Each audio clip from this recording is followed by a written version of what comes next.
Good morning students. आज हम पढ़ेंगे कक्षा 9वीं विषय इतिहास अध्याय 9 औद्योगिक क्रांति और सामाजिक बदलाव। यह अध्याय हम पढ़ेंगे सन 1750 से 1900।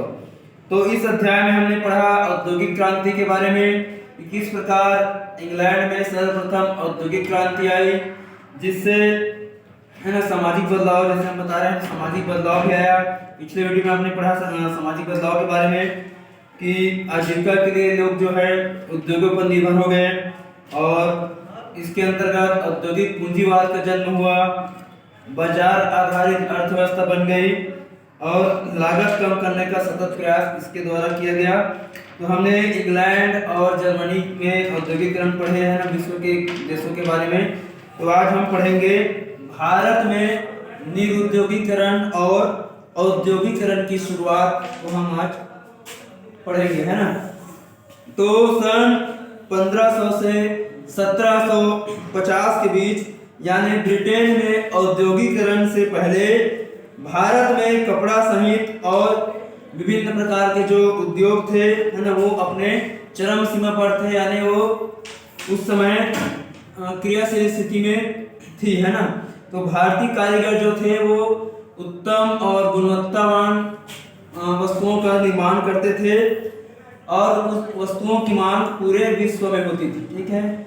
जिस समय इंग्लैंड में है ना उद्योग चालू हो गए थे, उद्योगों की शुरुआत हुई थी, उस समय भी भारत में जो हाथों से जो सामान तैयार किए जाते हैं उन कारीगर द्वारा वो कार्य किया जा रहा था और विश्व भर में वो वस्तुएं बाजार के माध्यम से बिक रही थी।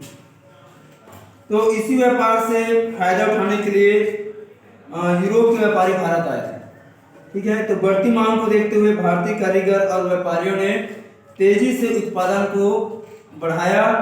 इसी व्यापार पर अधिक नियंत्रण पाने के लिए ईस्ट इंडिया कंपनी ने भारत में अपना शासन स्थापित किया, राज्य बनाया। चलिए हम देखेंगे कि हमारे देश में उद्योगों का, है ना, क्या क्या प्रभाव पड़ा, इसके बारे में हम देखेंगे, ठीक है। उद्योग स्थापित होने पर तो सबसे पहले देखेंगे हम बुनकरों, है ना, जो बुनकर होते थे उनका क्या हुआ। तो सन 1760 के दशक के बाद ईस्ट इंडिया कंपनी 1760 के बाद ईस्ट इंडिया कंपनी के राज की स्थापना के पश्चात भारत के कपड़ा निर्यात में गिरावट नहीं आई, ठीक है। जो कपड़ा व्यापार था उसमें निर्यात होता था, उसमें कमी नहीं आई। इसका कारण यह था कि ब्रिटिश कपड़ा उद्योग अभी विकसित नहीं हुआ था और यूरोप में महीन भारतीय कपड़ों की भारी मांग थी। तो इसलिए कंपनी भी भारत से होने वाले कपड़े के निर्यात को ही और फैलाना चाहती थी, है ना। भारत में मैनचेस्टर का आना, तो सन 1772 में ईस्ट इंडिया कंपनी के अफसर हेनरी पतुला ने कहा था कि भारतीय कपड़े की मांग कभी कम नहीं हो सकती क्योंकि दुनिया के किसी और देश में इतना अच्छा माल नहीं बनता। भारतीय जो बुनकर होते थे, कारीगर होते थे, उनके द्वारा जो सामान तैयार किया जाता था, इस प्रकार की सामग्री उस समय विश्व के और दूसरे कारीगर नहीं बना पाते थे, जिस कारण से भारतीय कपड़े और उनकी जो वस्तुएं होती थी कारीगरों की, उनके विश्व बाजार में अधिक मांग थी। लेकिन हम देखते हैं कि 19वीं सदी की शुरुआत में भारत के कपड़ा निर्यात में गिरावट आने लगी, जो आगे लंबे समय तक के ये गिरावट है वो जारी रही थी। तो सन 1811-12 में कुल निर्यात में सूती माल का हिस्सा 33% था और सन 1850-51 में ये मात्र 3% रह गया था, ठीक है। 1812 में 33% था, वो 1850-51 में मात्र 3% हो गया था। तो ऐसा क्यों हुआ, है ना, इसके क्या प्रभाव हुए।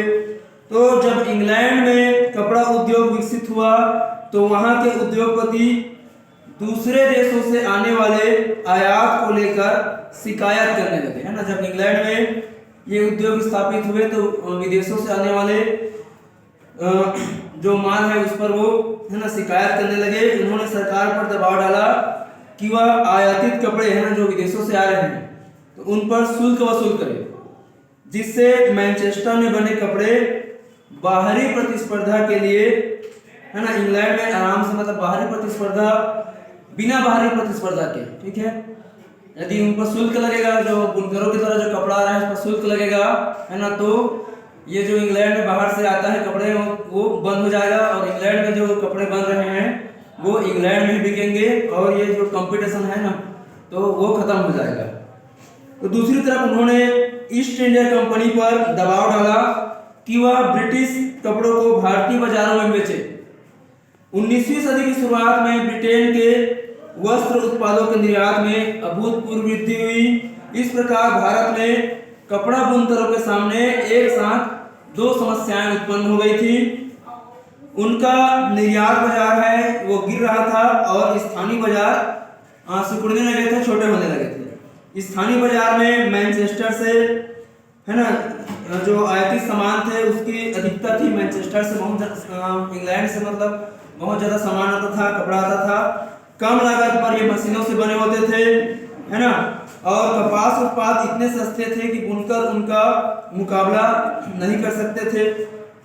मशीनों से बनने वाले सामानों का मुकाबला वो नहीं कर सकते थे, जिस कारण से विदेशों से आने वाले, इंग्लैंड से आने वाले कपड़े जो है भारतीय बाजारों में बिकने लगे और इनसे बुनकरों को बहुत नुकसान हुआ और उनका सामान जो कपड़े हैं वो उचित मूल्य पर जैसे बिकना चाहिए वैसे वो नहीं बेच पाए।